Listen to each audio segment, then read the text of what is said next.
오늘은 거룩한 주일입니다. 다 함께 찬양하며 하나님께 예배드리겠습니다.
여호와께서 홍수 때에 좌정하셨으며 여호와께서 영원하도록 왕으로 좌정하시도다.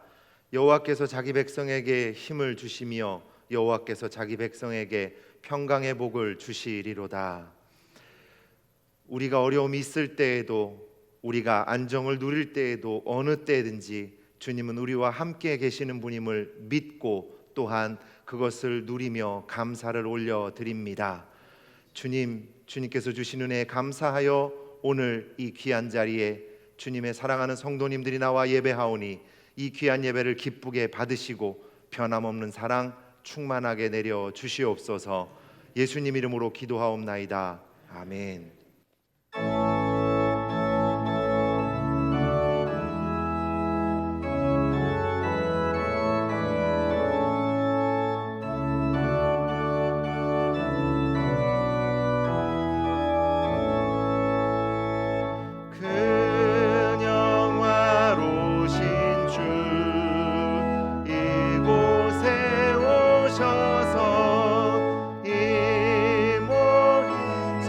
들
같이 주 찬송하다가 저 천국 보좌 앞에서 저 천국 보좌 앞에서 늘 찬송하게 하소서.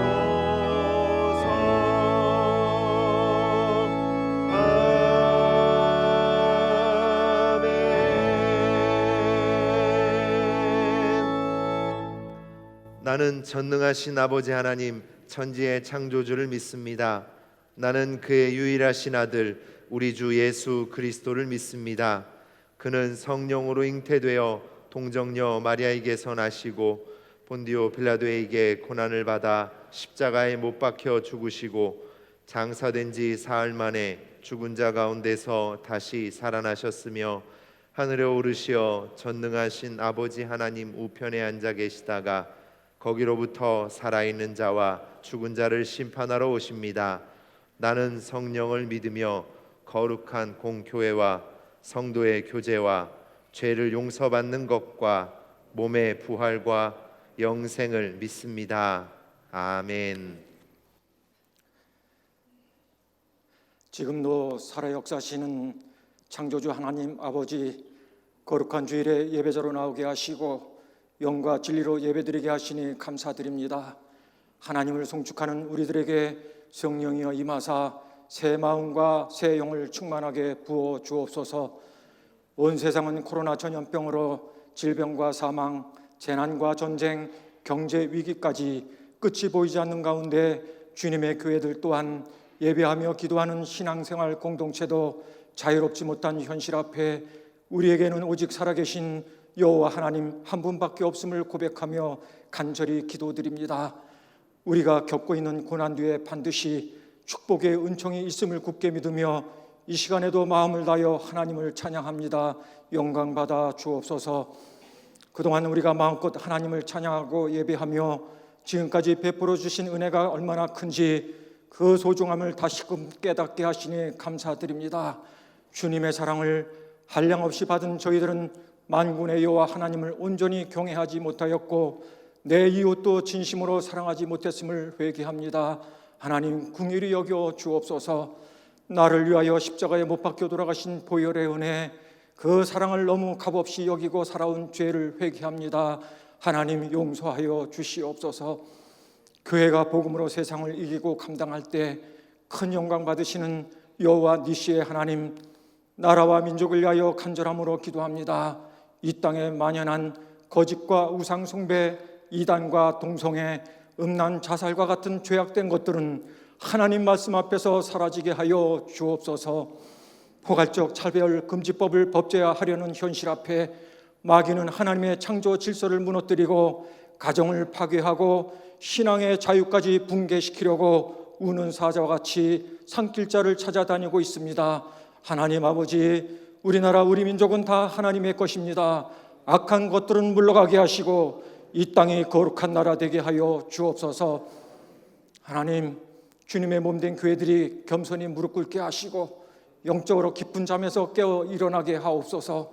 서로 연합하여 회개하고 참된 교회의 모습으로 하나 되어 부패되고 어두운 세상에 빛과 소금 되어 주님 다시 오실 마지막 때에 만백성을 구원하고 주님의 뜻이 이루어지는 나라로 하나님 사용하여 주옵소서. 우리 강석에도 이 사명에 귀하게 쓰임받게 하여 주옵소서. 어지러운 세상 속에 그냥 평범하게 존재하는 또 하나의 교회가 아니라 하나님의 공의를 세워나가는 희망의 등불이 되게 하여 주옵소서. 아버지 하나님, 다음 세대를 위하여 기도합니다. 우리 자녀들에게 소망을 안겨줄 수 있는 나라 되게 하옵소서. 지금 가정에서 드리는 예배를 성령으로 기름 부어주시고 특히 부모님이 주님을 모르는 자녀의 가정들이 하나님 믿음이 약해지거나 흔들리지 않게 붙들어 주옵소서. 하나님께서 다음 세대에게 미래의 꿈과 환상을 보는 희망의 세대로 축복하여 주옵소서. 해외에서 복음을 전하며 헌신하는 선교사님들에게 이 환난 가운데서 건강과 가정을 지켜주시고 사역에 하나님의 기름 부으심이 넘쳐나게 하여 주옵소서. 농어촌 교회와 미자립 교회들이 재정적 위기 가운데 낮은 곳에서 이름도 없이 섬기는 목사님들과 함께 나누며 돕는 은혜가 있게 하여 주옵소서. 담임 목사님으로부터 살아계신 하나님의 말씀을 듣습니다. 성령 충만으로 함께 하시어 선포되는 능력의 말씀이 살아있어 우리 성도님들에게 육신의 질고는 치유되고 물질로 인한 고난이 축복으로 변화되는 은혜, 그리고 지치고 힘든 영혼들에게 단비가 되어 새 힘과 회복의 은혜가 충만하게 하여 주옵소서. 이 시간 올려드리는 찬양을 흠행하여 주시고 예배를 위해 돕는 모든 손길에 하나님의 위로와 평강으로 은총 내려 주옵소서. 너희가 환난을 당하나 담대하라, 내가 세상을 이기었노라 말씀하신 주 예수 그리스도의 이름으로 기도드리옵나이다. 아멘.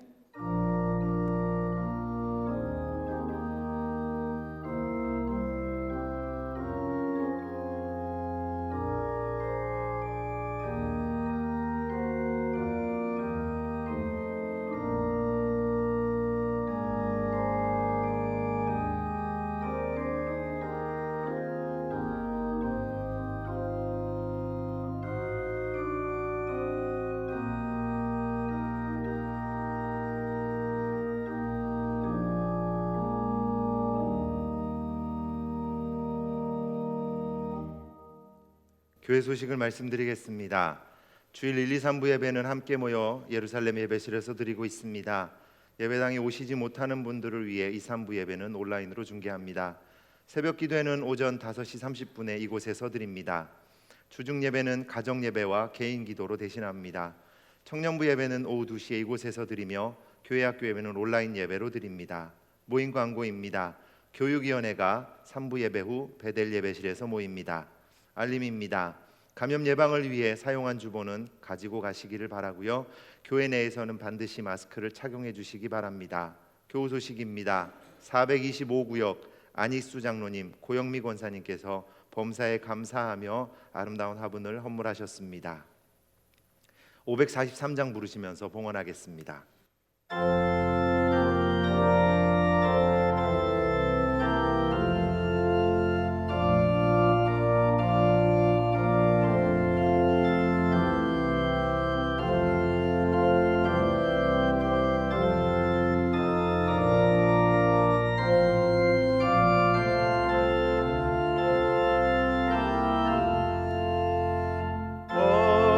어려운 일 당할 때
우리를 구원하사 자녀 삼아 주시고 어떤 어려움 가운데서도 의지할 수 있는 은혜를 베풀어 주신 하나님의 사랑 진심으로 감사를 드립니다.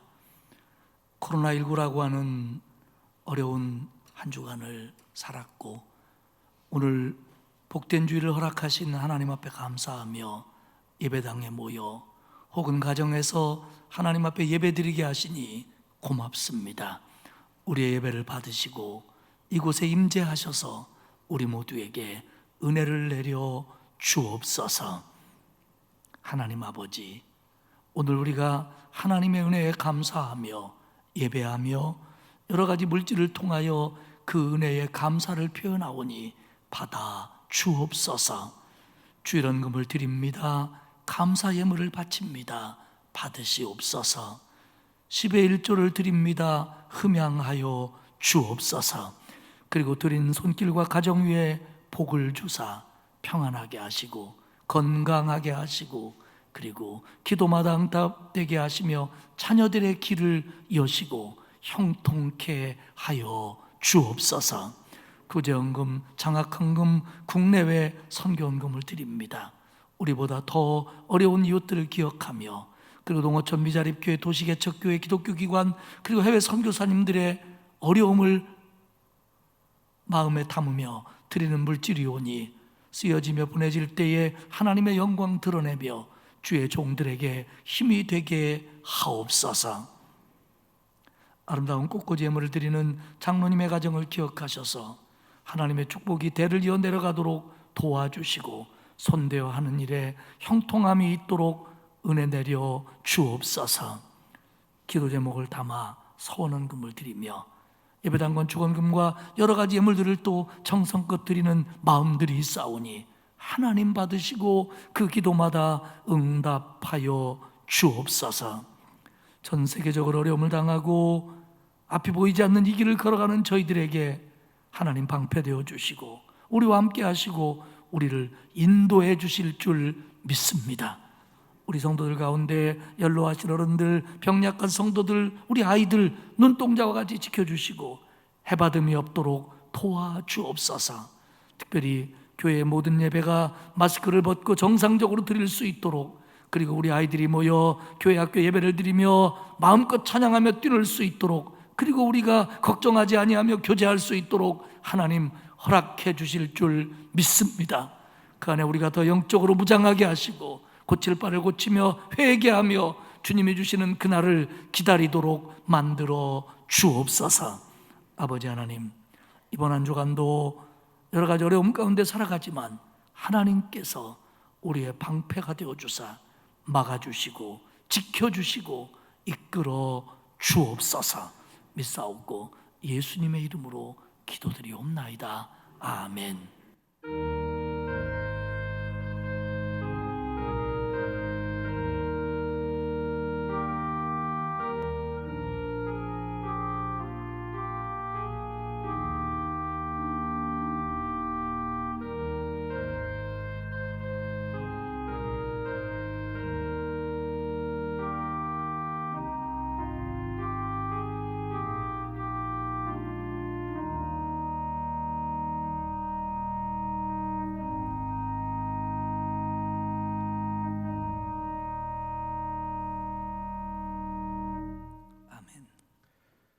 오늘 우리에게 주신 하나님 말씀은 민수기 11장 1절에서 6절까지의 말씀입니다.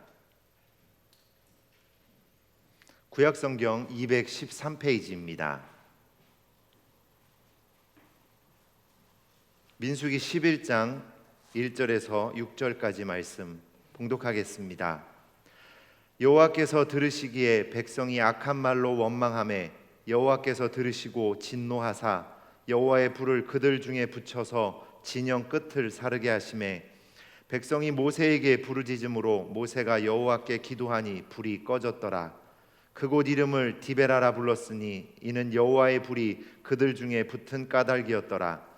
그들 중에 섞여 사는 다른 인종들이 탐욕을 품음에 이스라엘 자손도 다시 울며 이르되 누가 우리에게 고기를 주어 먹게 하랴.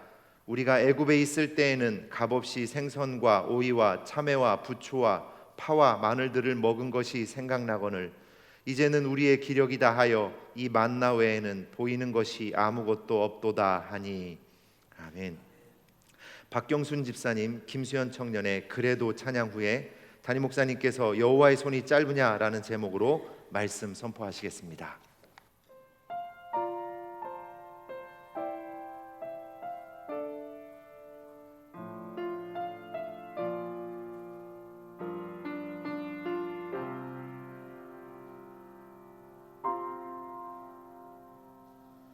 내가 너를 떠나가도 그래도 나는 너를 떠나지 않으며 내가 너를 버려도 그래도 나는 너를 버리지 아니하리라. 내가 너를 떠나가도 그래도 나는 너를 떠나지 않으며 내가 너를 버려도 그래도 나는 너를 버리지 아니하리라. 내가 너를 사랑하지 않아도 그래도 나는 너를 사랑하며 내가 지은 죄만이나 그래도 나는 너를 용서하리라. 내가 천하고 미련하다 그래도 나는 너를 받으리라. 내가 천하고 미련하다 나는 너를 받으리라.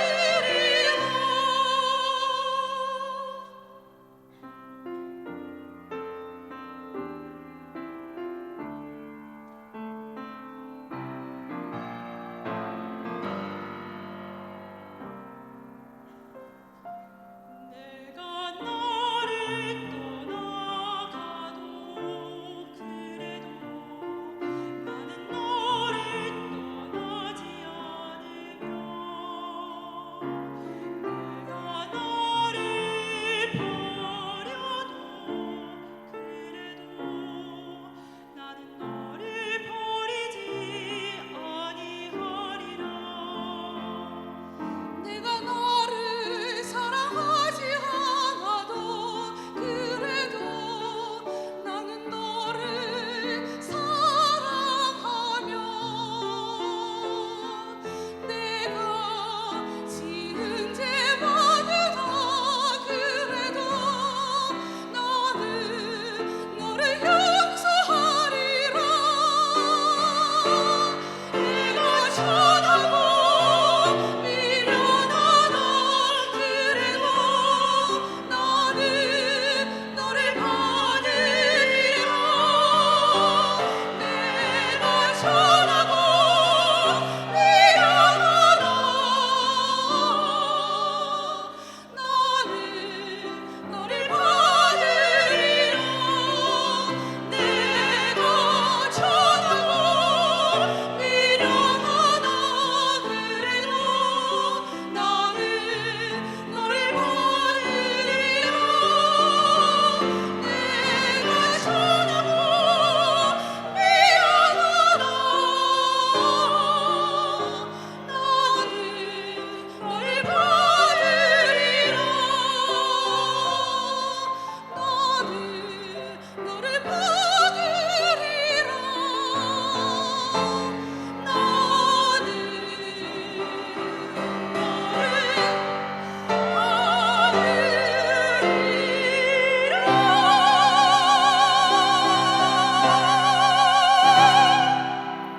아멘.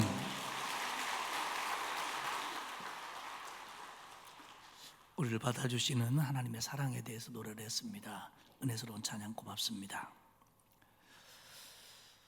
요셉이 애굽의 총리가 된 것을 계기로 야곱의 가족들은 애굽으로 이주를 합니다. 430년을 살았습니다. 후반기에 가서는 이스라엘 민족이 번성하는 것을 두려워한 애굽 통치자들에 의해서 이스라엘 백성들은 노예로 전락을 합니다. 하루하루 힘들게 살았고요, 또 강제 노역에 시달려야 했습니다. 하나님의 은혜로 모세가 지도자가 되어 이스라엘 백성을 애굽에서 해방시켰고, 홍해를 건너 광야에 들어와 출애굽 후 3개월 될 때쯤 시내산 및 시내 광야에 도착합니다. 이스라엘 백성들은 시내 광야에서 약 11개월 동안 있었습니다. 조금 더 보는 학자들도 있지만요. 그런데 이 시내 광야에서 굉장히 중요한 일이 일어납니다. 그것은 하나님과 이스라엘 백성의 사이에 언약이 체결됐다고 하는 겁니다. 하나님은 이스라엘 백성이 하나님이 되시고 이스라엘은 하나님의 백성이 되고, 하나님은 그들과 동행하시고 보호하시고 인도하시고, 이스라엘 백성들은 하나님의 명령에 따르기로 언약을 체결합니다. 이제 이스라엘은 하나님의 소유가 되었고, 그리고 제사장 나라가 되며 거룩한 백성이 되는 겁니다. 그래서 그들은 그 시내 광야에서 하나님의 명령을 받습니다. 십계명과 규례와 율례를 받았고요, 하나님의 지시에 따라 성막을 지었고, 그리고 성막에 필요한 기구들을 봉헌합니다. 제사장과 레위인들은 하나님 앞에 헌신을 약속하고, 그리고 하나님의 것이 되는 예식도 치릅니다. 두 번째, 유월절을 맞이했고요, 인구조사가 행해졌고, 그리고 행진할 때의 순서와 위치, 그리고 진영에 머물 때의 모습을 그들은 하나님으로부터 지시를 받습니다. 이제 모든 것이 준비되었고 새로운 곳을 향하여 출발할 때가 된 겁니다. 오늘은 민수기 10장 11절에서 민수기 11장까지의 말씀을 중심으로 여호와의 손이 짧으냐라고 하는 제목으로 말씀을 나누겠습니다. 제가 출애굽기 민수기를 설교하면서 가능하면 그 설교 제목을 성경 본문에 나와 있는 구절을 그대로 옮겨오고 있습니다. 오늘도 우리가 읽지는 않았지만 이 설교 제목이 오늘 설교의 마지막에 가서 말씀될 하나님의 말씀입니다. 그렇게 하는 이유는 다르게 제목을 좀 멋지게 할 수도 있지만, 저와 여러분이 이 본문의 말씀 속으로 정말 그 광야 속으로 함께 들어갔으면 하는 바람으로 이렇게 제목을 정하고 있습니다. 첫 번째로 생각할 것은 시내 광야에서의 출발입니다. 이제 출발하기 위한 모든 준비가 끝났습니다. 민수기 1장 1절에서 지난주까지 다루었던 10장 10절까지를 민수기의 1단락으로 봅니다. 그것은 시내 광야에서의 출발 준비입니다. 그리고 이제 2단락이 시작되는데요, 2단락은 10장 11절에서 12장까지인데 시내 광야를 떠나 바란 광야까지 이동하는 모습을 기록을 하고 있습니다. 민수기 10장 11절과 12절을 보겠습니다. 둘째의 둘째 달 스무날에 구름이 증거의 성막에서 떠오르매 이스라엘 자손이 시내 광야에서 출발하여 자기 길을 가더니 바란 광야에 구름이 머무니라. 이제 이스라엘 백성들은 시내 광야를 출발해서 다베라, 기브롯 핫다, 그리고 하세롯을 통과하여 바란 광야까지 갑니다. 바란 광야는요, 이스라엘 백성들이 광야 생활을 하면서 통과했던 지역 가운데 가장 크고 황폐한, 가장 힘든 광야가 바란 광야였습니다. 모세는 훗날 신명기 1장에서 이 광야를 회상하면서 그 광야는 크고 두려운 광야였다, 이렇게 설명을 합니다. 광야길이 쉬운 길이 어디 있겠습니까마는 바란 광야도 그렇고 지금 시내 광야에서 바란 광야까지 가는 이 길이 다른 때보다도 훨씬 더 열악하고 힘들었다고 하는 겁니다.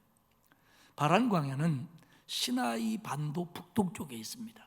지금 이스라엘 백성들은 애굽에서 나와서 시나이 반도 남쪽에 있는 시내산을 거쳐 다시 올라와서 시내산 북동쪽으로 올라갑니다. 이 지역이 왜 의미가 있냐면 이 바란 광야는 이제 바로 가나안 땅 입구에 있습니다. 만약에 이들의 걸음이 정상적이었다면 바란 광야에서 바로 가나안 땅으로 들어갈 수 있는 데까지 간 겁니다.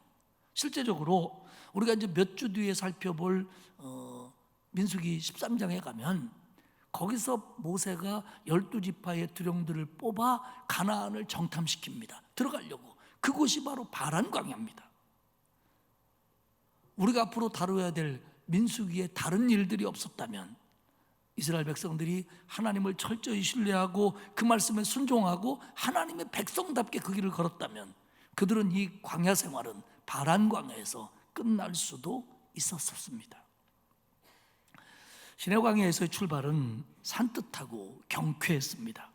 민수기 10장 13절에 보면 이와 같이 그들이 여호와께서 모세에게 명령하시는 것을 따라 행진하기를 시작하였는데, 그들의 첫 출발은 여호와가 모세에게 명령하신 대로 따라서 출발하는 겁니다.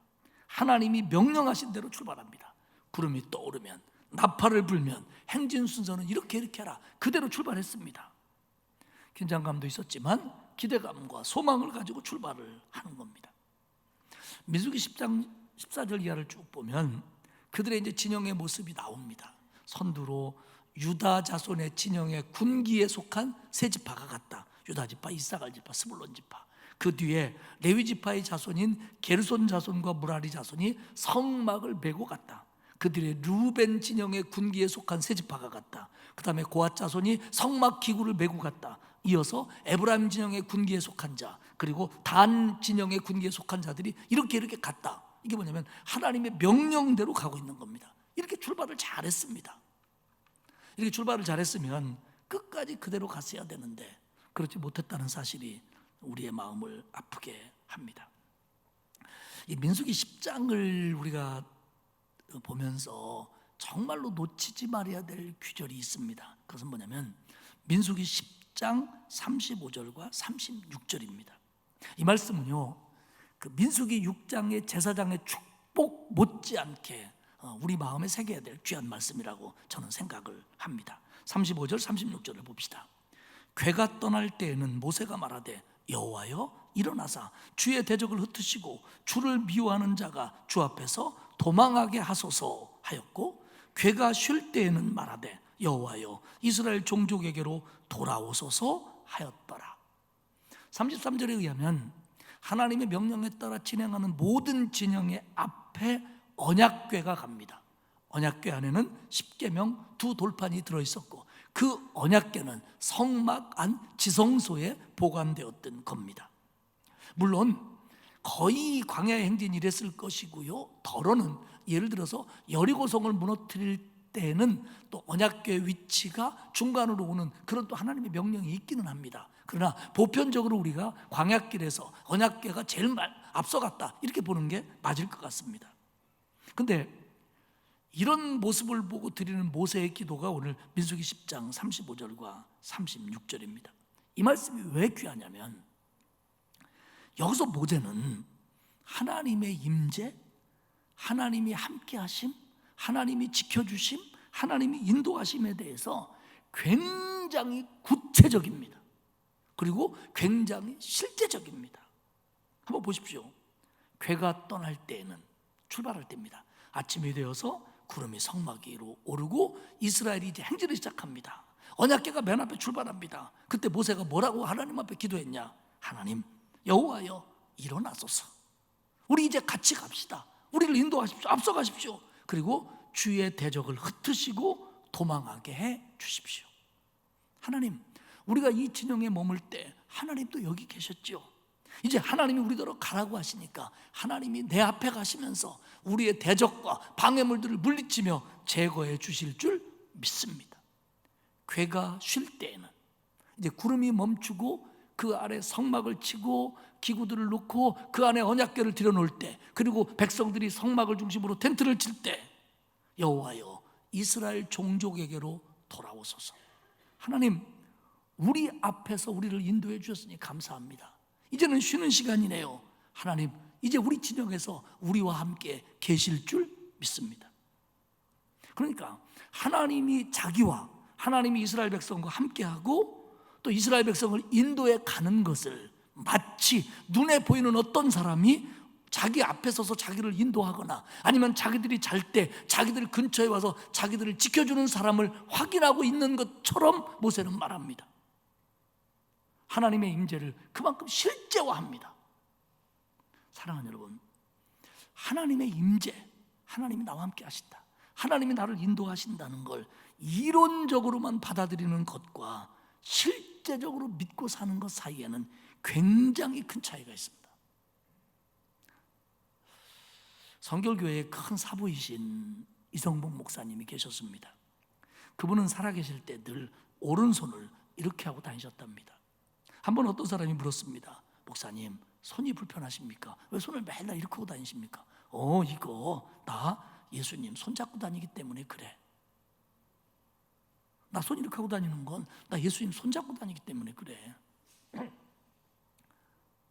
하늘에 이상한 구름만 하나 나타나면 그분은 그랬습니다. 오늘 예수님 오실라나? 하나님이, 주님이, 성령이 나와 함께하고 나를 지키고 나를 인도하신다는 걸 실제적으로 느끼며 구체화하는 겁니다. 사랑하는 여러분, 우리의 믿음은 이론이 아닙니다. 우리의 믿음은 실제입니다.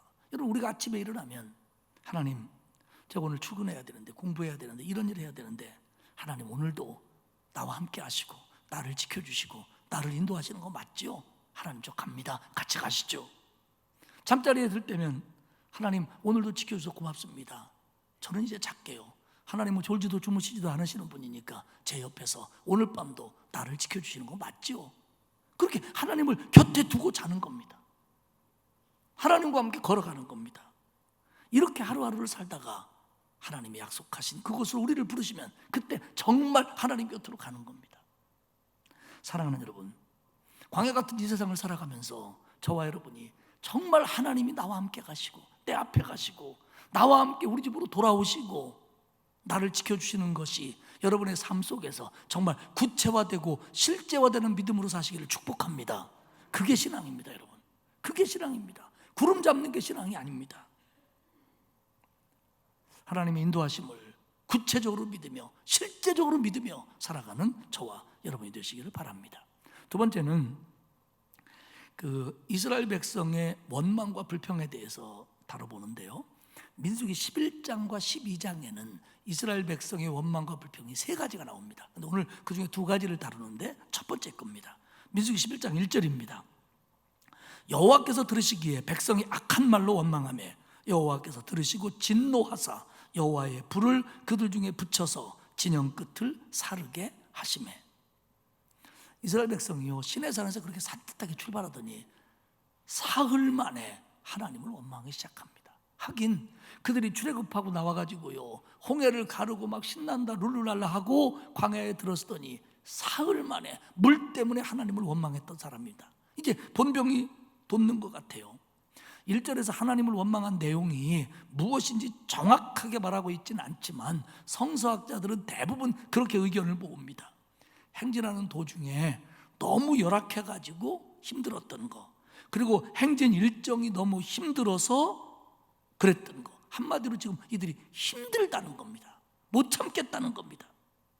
모세는요, 오늘 이들의 불평이 나오는 민수기 11장 이전에 자기 처남 호밥을 자기들의 인도자가 되어서 가나안 땅까지 같이 갑시다 라고 권유하면서 민수기 10장 29절과 32절에서 뭐라고 얘기했냐면, 이게 하나님이 인도하는 길이고 하나님이 주시기로 한 땅이기 때문에 우리가 거기 가면 하나님 우리를 축복할 겁니다. 그러면 당신도 복을 받을 수 있습니다. 그렇게 처남 호밥을 설득하거든요. 그러니까 결국 무슨 얘기냐면, 우리가 지금 가는 길이 힘들지만 거기까지만 가면 하나님 우리를 마음껏 축복하실 겁니다. 갑시다. 이게 모세의 리더십입니다. 그런데 이스라엘 백성들은 그 길을 걸어가면서 지금 힘들다는 겁니다. 이 길은 하나님이 그 선함으로 가기 위한 과정인데 이 과정에서 하나님의 선함을 받아들이지 못하는 겁니다. 미래보다는 당장 눈앞에 보이는 현실에 집착합니다. 힘들다는 겁니다. 1절에 보면 여호와께서 들으시기에 백성이 악한 말로 원망하며, 이 말의 직역은 여호와의 귀에 그 말이 악했다는 겁니다. 이 신인 동영론 쪽 편으로 여호와가 그 말이 불쾌하게 느낄 정도로 악한 말이었다는 겁니다. 이게 뭐냐면 결국 과정이 다가 아닌데 이 과정 속에서 힘들다고 하나님을 원망하고 그 원망이 거기서 끝나는 게 아니라 우리를 왜 이 과정으로 오게 했느냐라고 하는 하나님의 인도하심과 사랑에 대한 근본적인 불만을 터뜨리는, 그래서 하나님이 불쾌해지는 그런 원망이었다고 하는 겁니다. 하나님이 진노하셨어요. 그래서 하나님은 이스라엘 진영의 끝에 불을 내리십니다. 그 불만 터뜨리는 사람들 다 태워 죽인 게 아니고 끝에 불을 내리십니다. 진영의 끝. 아마 그 대열에서 이탈한 사람들, 이렇게 눈에 보이는 현상으로는 뒤에 처진 사람들 이렇게 볼 수도 있고요. 또 의미적으로는 불평하고 원망하는 무리들 이렇게 볼 수도 있습니다. 왜냐하면 지금 이 가는 길에 감사하고 적극적이고 신나는 사람은 절대 뒤에 처지지 않습니다. 지금 뒤에 처졌다는 얘기는 무언가 지금 이 가는 길에 불만을 느꼈다 이렇게 보기 때문에 두 가지를 하나로 봐도 될 것 같습니다. 근데 중요한 건 하나님이요, 시내 산에 올 때까지는 이스라엘 백성들이 원망을 해도 벌을 내리지 않았어요. 근데 시내 산에서 언약을 맺은 뒤로는 이스라엘 백성들이 원망하고 불평하고 죄를 지면 그에 상응하는 따끔한 일침을 가합니다. 왜냐하면 이제 너하고 나하고 언약을 맺어서 네가 하나님의 백성이 됐으니까, 내 계명 지킨다고 했으니까 지켜야 되지 않냐는 겁니다. 이제 너 알만큼 알았지 않냐? 그러면 너도 하나님의 말씀대로 살아야지, 하나님의 백성 다 와야지, 이렇게 이제 이들을 이끌어 가시는 겁니다. 이스라엘 백성들이 자기 진영 끝에 하나님이 불을 내리자 모세에게 부르짖습니다. 2절에 보면 백성이 모세에게 부르짖음으로 모세가 여호와께 기도하니 불이 꺼졌더라. 이스라엘 백성들 웃기는 사람들이에요. 원망은 자기들이 해놓고 사고는 다쳐놓고 모세 보러 해결 좀 해달라는 거예요. 모세 당시에 좀 기도해서 하나님의 마음을 좀 움직여서 이걸 좀 막아달라는 겁니다. 모세가 여호와께 기도했더니 정말 하나님이 불을 거두어 주셨습니다. 이게요, 하나님의 경고입니다. 그들이 시내 광야를 떠날 때 사기가 충천했습니다. 소망이 있었습니다. 기쁨이 있었습니다. 그런데 같은 광야지만 그 광야에서 텐트 치고 살 때와 그 텐트를 걷어가지고 지고 그리고 사흘길을 걸어갈 때는 다릅니다. 훨씬 힘들고 고달팠을 겁니다. 그러다 보니까 신세 타령이 나오고 불평이 나오고 그것이 악한 말이 되고 더 나아가서는 하나님의 계획과 역사에 대한 원망까지 나왔다는 거예요. 근데 그들이 애굽에서 어떤 모습이었습니까? 노예였습니다. 그들은 노예하면서 굉장히 고통당하고 멸시받고 정신적으로 육체적으로 힘든 생활을 했던 사람들이에요. 그렇다면 이 광야의 고난은 견뎌냈어야 됩니다. 왜냐하면 목적지가 있으니까.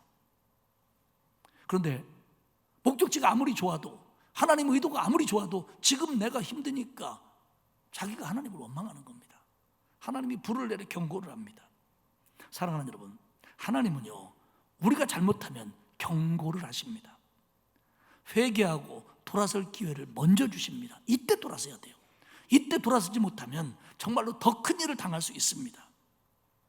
이 일 후에 민수기에는 하나의 공식이 생겨나요. 그게 뭐냐면 이런 겁니다. 별로 좋은 공식은 아닌데, 하나님에 대한 원망과 불평, 그러면 하나님이 벌. 세 번째는 백성들의 부르짖음과 모세의 중보, 그러면 하나님이 그 징계를 그치시고, 그럼 백성들은 우리가 여기는 이런 일이 있었으니까 뭐라고 이름 짓자, 그러면서 앞으로 그러지 말자, 속으로 그런 과정을 계속 반복합니다. 가다 조금 힘들면 원망과 불평, 그럼 하나님이 징계, 그러면 모세한테 가서 막 뭐라고 그래갖고 모세가 기도하면 하나님이 그치고, 이런 일들이 계속 반복이 됩니다. 이스라엘 백성들은 하나님이 불이 내렸던 이곳을 다베라라고 부릅니다. 이것은 불사름, 불타는 장소였다는 겁니다.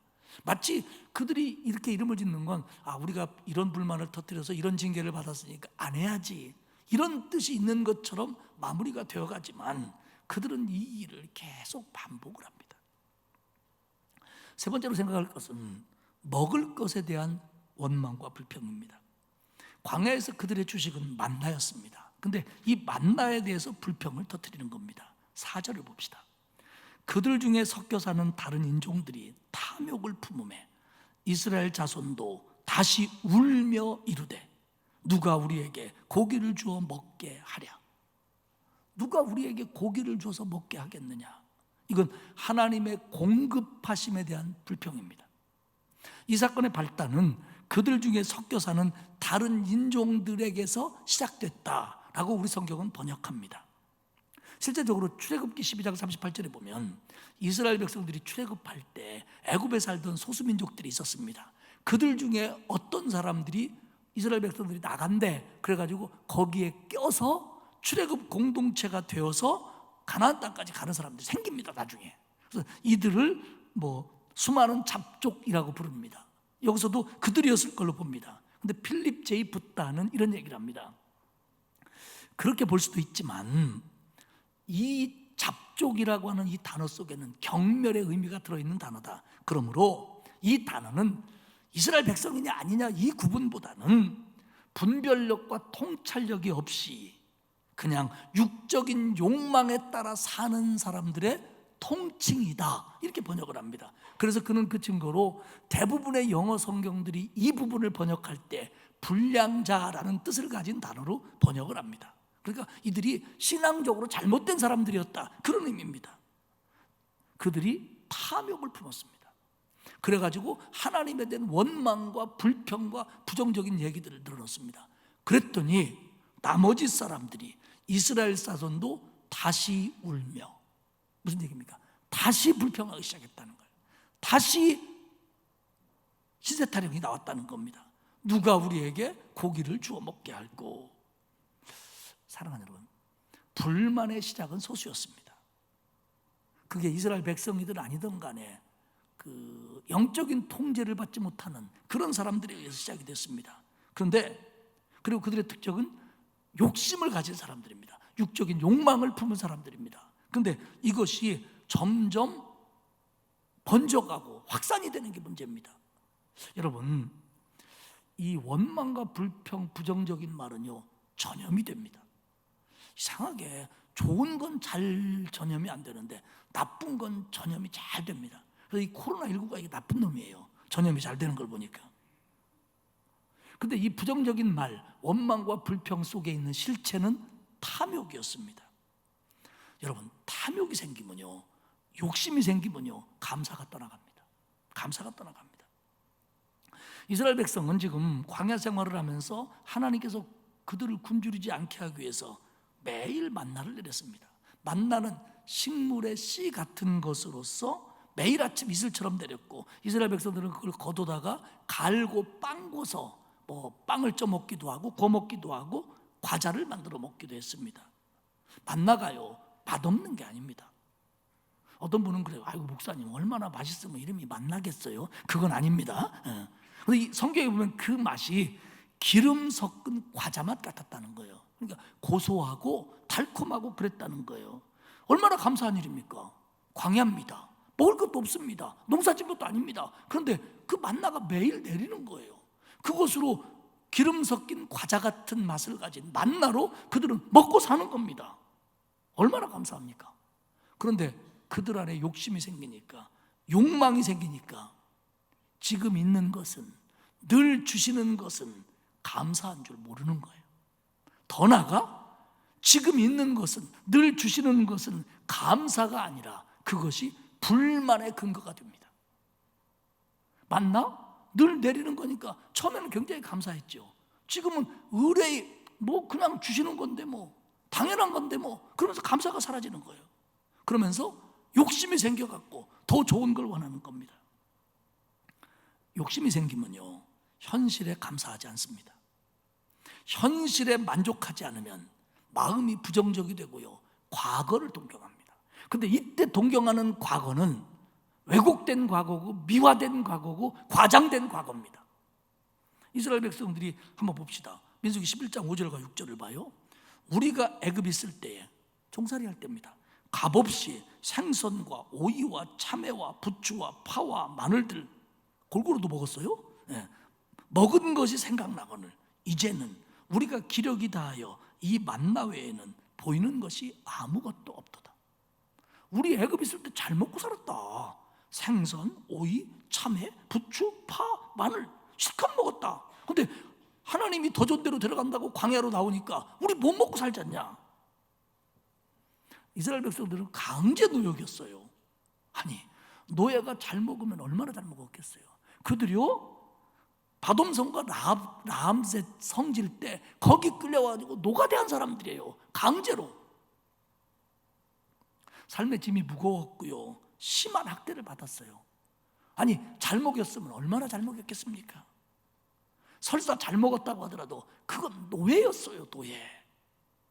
그런데 욕심이 생기니까 현실 하나님이 주시는 것이 식상하고 그것이 하찮아 보이고 지금 베푸시는 하나님의 은혜가 우습게 여겨지고 그래가지고 더 나은 걸 갖고 싶고 그러다 보니까 그때가 더 좋았던 것 같고 이렇게 되면 무슨 문제가 오냐면요, 가나안 땅으로 인도해 나가는, 그래서 애굽에서 탈출시켜서 이 과정을 겪고 가나안 땅으로 데려가는 하나님의 근본적인 계획에 대해서 불신하기 시작하는 거예요.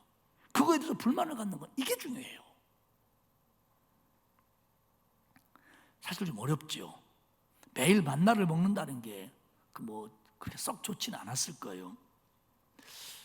계속 같은 것만 먹으면 실증 날 수 있어요. 요즘에 이제 우리 코로나19가 온 뒤로 우리 목회자들이 이제 식사를 하는 신방 이런 걸 하지 않고 있습니다. 웬만하면 신방을 않고 있는데, 그러다 보니까 우리 점심시간에 사무실 직원들과 우리 목회자들이 10명이 넘어요. 밥은 먹어야 되잖아요.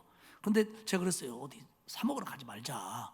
그 10명이 우르르 몰려다니고 가면은 또 문제도 있고, 만약에 우리 중에 누가 감염이 되면 교회에서 큰일 난다. 그러니까 시켜 먹든지 사다 먹자. 그래가지고 한 3월부터 지금까지 계속 시켜 먹고 사다 먹는데 이게 한계가 있잖아요. 그래서 먹는 메뉴들이 이런 겁니다.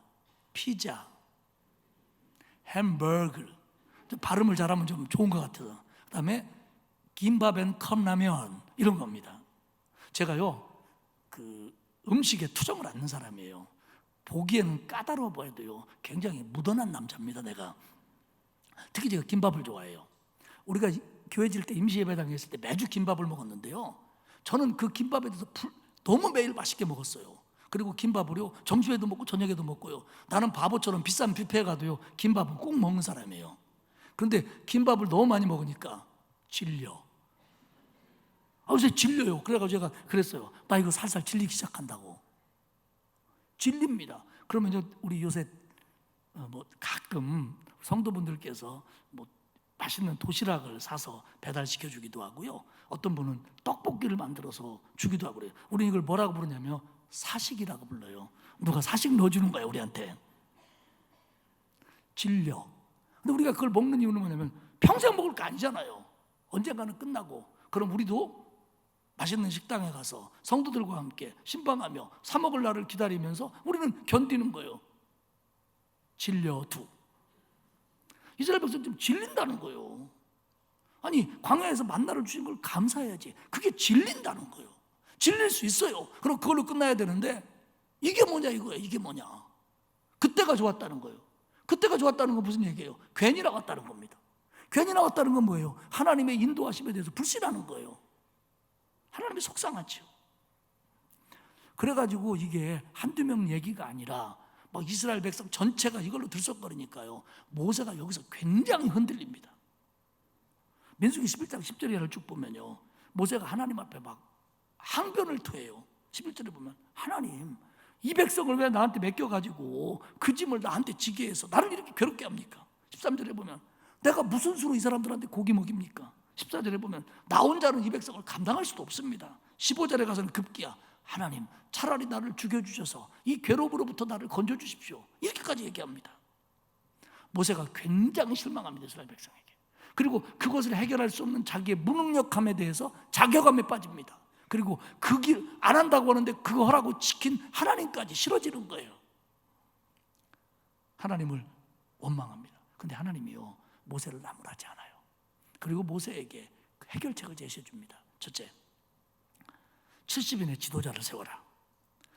11장 16절 17절에 보면 모세야, 이스라엘의 장로와 쓸만한 사람 중에서 지도자 70명을 세워라. 그러면 내가 그들에게 하나님의 영을 부어주겠다. 그래서 그들이 너를 도와 저 백성을 인도하게 해주겠다. 너 혼자 아니다. 괜찮지? 그러면 되겠지. 두 번째, 내일부터 얘들이 아주 코에서 냄새가 날 정도로 고기를 먹게 내가 해주겠다. 그럼 됐지. 그래서 이제 메추라기가 내리기 시작하는데요. 그러면 모세가 아이고 하나님 감사합니다. 나 혼자 지는 짐은 70인이랑 같이 주면 되고 한 달 동안 막 냄새나더라 고기를 먹여준다니까 고맙습니다. 그래야 되는데요. 모세가 뭐라고 얘기하냐면 21절과 22절에 보면 이렇게 얘기해요. 하나님, 이스라엘 백성이 많아요. 보행자가 60만입니다. 그런데 무슨 수로 한 달 동안 고기를 먹이시려고 그럽니까? 양떼나 소떼를 잡아도 부족할 거고요, 바다의 모든 고기를 끌고 와도 부족할 겁니다. 모세가 이렇게 얘기합니다. 하나님 앞에. 모세가 누굽니까? 애굽에서 10가지 재앙을 내리는 걸 보고 눈으로 보고 느낀 사람이에요. 홍해가 갈라지는 그 바다 가운데 쓴 사람이에요. 그리고 지난 1년이 넘는 기간 동안 하나님이 광야를 어떻게 인도하였나 처음 했던 사람이 모세예요. 실망할 수는 있어요. 그런데 하나님이 그렇게 말씀하시면 믿습니다. 아멘. 그래야 되는데 모세가 지금 이렇게 불신앙적인 얘기를 해요. 저는요, 이 부분을 모세가 믿음이 없었다라고 보고 싶지 않습니다. 모세가 흔들린 겁니다. 신앙인은 은혜를 받아도 체험을 해도 어려운 일을 당하면 흔들릴 수 있습니다. 감사한 건 하나님이 그 흔들림을 잡아주신다는 거예요. 모세야, 그래 너도 흔들리지? 걱정하지 마. 내가 네 믿음을 잡아주마. 70인이 너를 도울 거고 너는 이제 그들이 고기 먹는 걸 보게 될 거다. 그러면서 뭐라고 얘기하시냐면 민수기 11장 23절에 이렇게 얘기하세요. 여호와께서 모세에게 이르시되 여호와의 손이 짧으냐? 내 손이 짧으냐? 네가 이제 내 말이 너에게 응하는 여부를 보리라. 여호와의 손, 하나님의 능력을 나타내는 신인 동영론적 표현입니다. 하나님의 손이 짧다고 하는 건 능력이 부족하다는 거예요. 모세야, 너 내가 못 먹일 것 같으냐? 내 능력이 부족해 보이냐? 너 정말 내가 못할 걸로 여기냐? 그러면서 그동안의 하나님의 능력을 상기시키시고 모세에게 믿음을 회복시켜 주십니다. 모세를 붙들어 주는 거예요. 모세를 붙들어 주는 거예요. 모세가 흔들리는 걸 붙들어 주는 거예요. 사랑하는 여러분, 우리가 하나님의 은혜에 감사해야 될 것 중에 하나는 우리 모두 흔들립니다. 어려운 과정은 우리 모두에게 어렵습니다. 때로는 실패할 때도 있고 눈물 날 때도 있고 하나님의 뜻대로 살지 못할 때도 있고 있습니다. 그리고 그로 인해서 자괴감이 들 때도 있고 어쩌면 하나님의 은혜에 대해서 원망할 수도 있습니다. 그런데 하나님은 붙잡아 줍니다. 너 그러는 거 아니지? 내가 너를 지켜줄게. 우리를 붙들어 주는 겁니다. 그래서 우리를 회복시켜 주는 겁니다. 코로나19라고는 이 상황 속에서 또 우리에게 개인의 삶 속에서 어려움을 느끼면서 흔들릴 수 있습니다. 그런데 하나님은 붙들어 주십니다. 내 손이 짧으냐? 내가 너를 지켜주는 걸, 내가 너에게 그 문제를 해결해 주는 걸 너는 보게 될 거다. 할렐루야. 사랑하는 여러분, 광야길을 힘들어요. 불평 나올 수 있어요. 짜증 날 수도 있어요. 그런데 그 불만이 생기고 욕심이 생기면요, 만족하지 못하면요, 감사가 물러가요. 불만만 커져요. 하나님에 대한 신뢰가 흔들려요. 그리고 더 나아가서는 하나님의 능력에 대해서 불신하고요, 하나님이 나를 왜 이렇게 이끌어가는지 하나님의 모든 과정에 대해서 불신이 생길 수 있습니다. 그래서 안 되는 겁니다. 그러다 보면 우리가 구원받은 하나님의 백성이라고 하는, 하나님이 나를 이끌고 가고 있다고 하는 이 소중한 가치모자도 하찮은 것처럼 여겨질 때도 있습니다. 사랑하는 여러분, 하나님의 손은 짧지 않습니다. 하나님의 은혜와 사랑과 능력은 나를 책임지시기에 충분합니다. 그 은혜가 나를 구원하셨고 그 사랑이 나와 함께하며 그 능력이 나를 이끌어 가십니다. 우리는 과정이 좀 어렵다고 할지라도 하나님의 이 선한 뜻을 신뢰하고 과정에서 흔들리더라도 하나님 바라보며 바로 쓰고, 그리고 그날을 향하여, 그곳을 향하여, 구원의 완성을 향하여 이 길을 걸어가야 될 의무와 책임이 우리에게 있다는 겁니다. 이번 한 주간도 우리의 길은 어려울 겁니다. 힘들 수도 있고 우리의 현실이 만족치 못할 수도 있을 겁니다. 그런데 여러분, 흔들리지 마십시오. 흔들리면 흔들릴수록 하나님을 바라보십시오. 이번 한 주간도 하나님의 손은 커서, 능력은 커서 우리를 붙잡아 주시고 지켜주시고 승리하게 해주실 줄 믿습니다. 그런 은혜 가운데 한 주간 승리하시는 저와 여러분이 되기를 축복합니다. 사랑이 많으신 아버지 하나님, 고맙고 감사합니다. 나 같은 죄인을 구원하시고 흔들릴 때도 붙들어 주시고 하나님의 선한 목적으로 이끌어 가 주시니 고맙습니다. 이번 한 주간도 하나님이 나와 함께 하심, 나를 인도하심을 실제적으로 구체적으로 믿고 느끼며 하나님 따라가며 하나님이 나를 보호하시고 인도하시고 기쁨 주시는 하나님을 이번 한 주간도 경험하며 승리하는 온 성도들 되게 하옵소서. 감사드리며 예수님의 이름으로 기도하옵나이다. 아멘. 545장 찬송하겠습니다.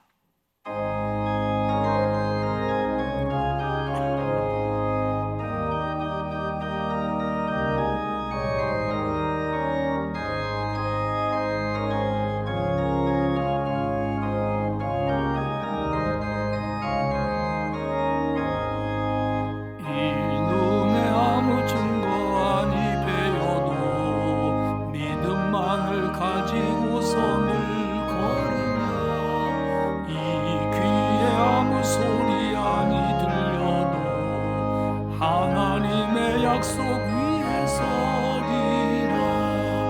걸어가세 믿음 위에 서서 나가세 의심 버리고 걸어가세 믿음 위에 서서 눈과 귀에 아무 증거 없어도 이 눈에 보기에는 어떠하든지 이미 얻은 증거대로 늘 믿으며 이 마음에 의심 없이 살아갈 때에 우리 소원 주 안에서 걸어가세 믿음 위에 서서 나가세 의심 버리고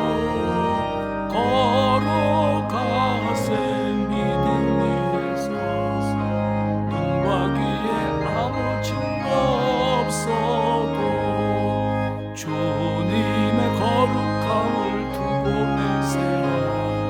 주 하나님 아버지는 참 이쁘다. 그 귀한 모든 약속 믿는 자에게 능치 못할 무슨 일이 있을까. 걸어가세 믿음 위에 서서 나가세 의심 버리고 걸어가세 믿음 위에 서서 눈과 귀에 아무 증거 없어.